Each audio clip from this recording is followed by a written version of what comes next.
Good morning, everybody. My name is Amy, and this is going to be another addition to my personal journey, which I think is actually turning into a little bit of a vlog. I don't know.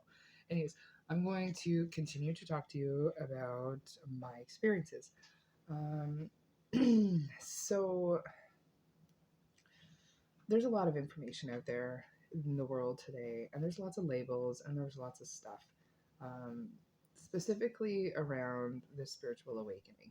Now, the spiritual awakening is different for everybody, and everybody's ride is a little different too, of course. Everybody's experiences are always different. It's part of what makes us all unique. It's just part of what we need to learn to love about ourselves, blah, blah, blah, blah, blah.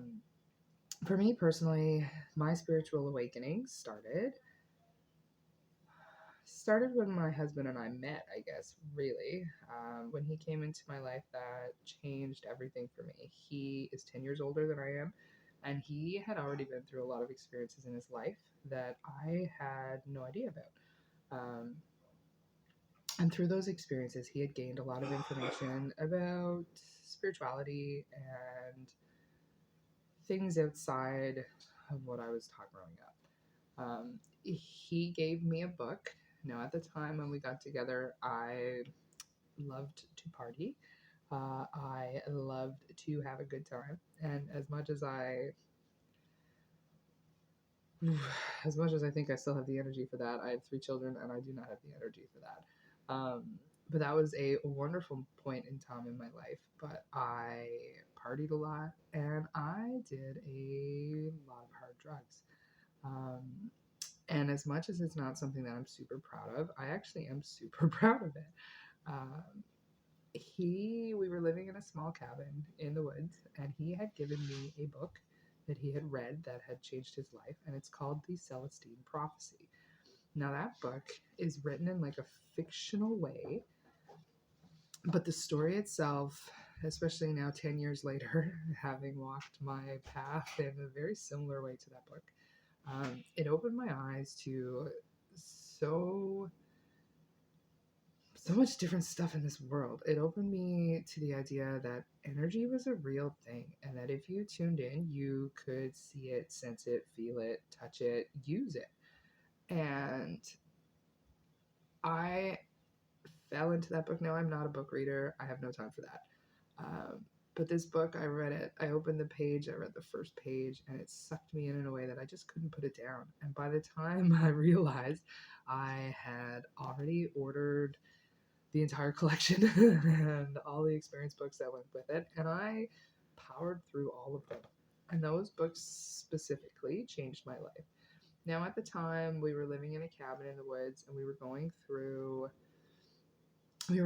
some tough times, and we needed a change in our lives. And my husband had a reason to go to Ontario, and I didn't want to keep him from that. So we decided on a whim, just sporadically in a whim. And I remember sitting outside in the excessive snow and deciding that we were going to do this. And we decided we would move to Ontario. And 2 weeks later, we were in the truck moving to Ontario. Now, I had never been out of this little town before. And that drive, I still remember it very vividly. Sitting in the passenger seat of that truck. And I remember watching the trees change and being able to see them in a more vibrant way, and being able to see their aura around them. And it was so enlightening. It was so incredible, because it was like I was seeing the Celestine Prophecy and the things that it talked about coming to life right in front of me. And from that moment on, that was it. So we got to Ontario. We went through a lot of stuff. We moved a couple times, and I hadn't given up the drugs at that point. So we went through good times, we went through bad times, and eventually I came to a point with reading The Celestine Prophecy, one of the last books actually. Um, and I decided to give all that up, and I decided to surrender to the path. Now, at the time, here's a funny story. Um, at the time, we had ducks and chickens for the first time. And if you have ever had ducks and chickens, they are so fun and they are super cute. And I really, really, really loved it.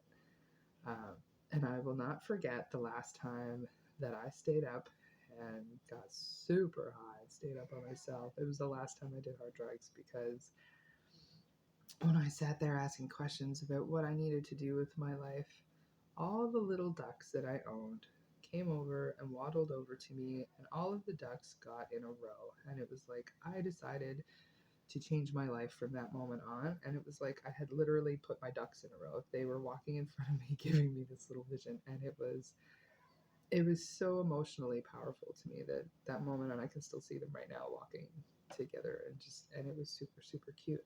So those little ducks changed my life, and at that point I didn't realize it, but that was my spiritual guides coming into focus, and I had asked them inadvertently for help, and they had given it to me. They had given me the signs that I needed to help me change at that point. Now, that'll present differently for everybody. Sometimes it's a matter of a person coming into your life. Like I know I have come into people's lives recently, and I have started talking about what I believe, and I have made people feel comfortable knowing that they are not crazy, and these weird things that are happening to them and they're seeing them happen all the time, they're not crazy, they're beautiful.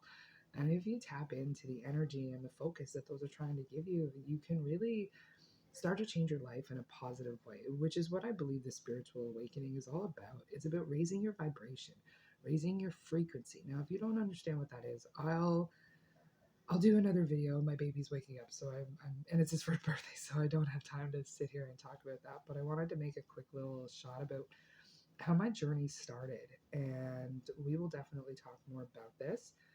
Um, but the spiritual awakening is different for everybody, and you don't have to call it that if that makes you feel weird.